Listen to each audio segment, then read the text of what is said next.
Friends, welcome to Ipswich. It's a fun place to visit. I hadn't been here until the last few weeks. It's great to visit. It's also got a really interesting history. Ipswich, I'm told, is the longest inhabited town in England, continuously inhabited town in England. And it's also been a port since Roman times. And that, I think, makes it a great place to name a boat, which is what we're going to be doing in a moment. 9 months ago, Anne and I started looking for a boat that would be suitable for us to sail around Britain and possibly Ireland. We decided that something around 35 foot would be right for two people, plus occasional friends, frequent friends we hope.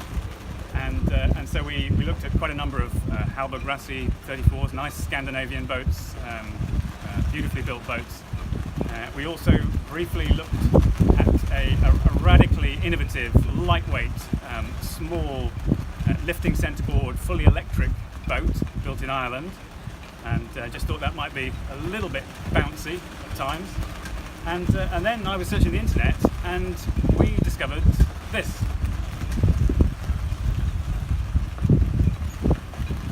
At first glance, a sleek, modern, white plastic boat, not dissimilar to a number of others. But if you come a little closer, as you start to take a closer look, what you find is a Category A offshore cruiser that's built to an incredibly high standard. She's quite heavy displacement and really quite a fascinating blend of traditional values and judicious use of the very latest design and technology. And then when you go inside, well, that's something that has to be seen to be believed. The build quality is just fabulous. I'll stop waxing lyrical about the boat. You can look her up if you look at gtyachts.com.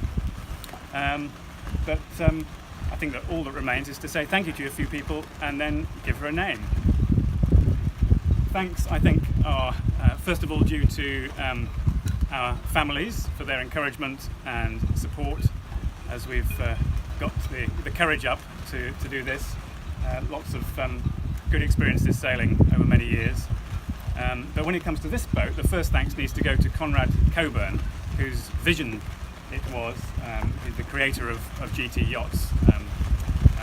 Conrad, that's a brave thing to do, to create a new kind of boat, and we think she's fabulous. And Conrad's been fantastic since I speculatively contacted him just a few weeks ago. Second thanks, I think, should go to Stephen Jones, whose signature is on the back of the boat. I don't know if you can walk forward a little bit towards the boat, you'll see the signature there. Stephen is the designer of the boat, and Stephen, we loved the Starlight 35, fantastic boat to sail, hard act to follow, and we're really looking forward to getting to know this boat. Over the last few weeks, the biggest thanks have to go to Winboats Marine, the people who've sold us the boat, to Oliver James and his team, particularly to Nick, who showed us the ropes, and to Neil. You were both amazing on the handover last weekend. Thank you for your generosity of time. Neil, it is quite evident that your background is as a cabinet maker. It shines through in all the work that you and your team have done. Thank you so much for everything you've done over the last few weeks. It's been fantastic. Then, of course, there are the guys at Fox's, here at Fox's in Ipswich. We've got to thank George and Ralph and Lucy in the office, Tom and particularly Simon in the chandlery.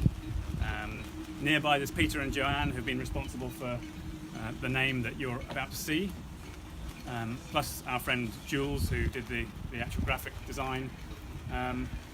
And last but not least, we really do have to thank Rob and Robert in Fox's Yacht Sales. They've been incredible. Robert's been good-humoured, persistent, and he's cajoled us all across the line in a rather brilliant way. So thank you to both Roberts. And that, I think, is it in terms of thanks.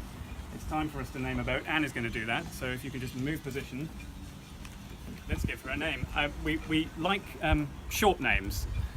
So I'm afraid my young nephews, we're not going to call her Porridge Head. over to you. Right, so I name this boat Nova, which means new bright star. May God bless her and all who sail in her. Yay! Woo! There we go. Let's go sailing. We're off to, well, round to Bewley, around a bit of coast I'm not familiar with, so looking forward to that. And then next year, from April, we'll be setting off around Britain and possibly Ireland as well, as fast as we like and as slowly as we need to, given our various work and family commitments. So hope to see you during some of that as well.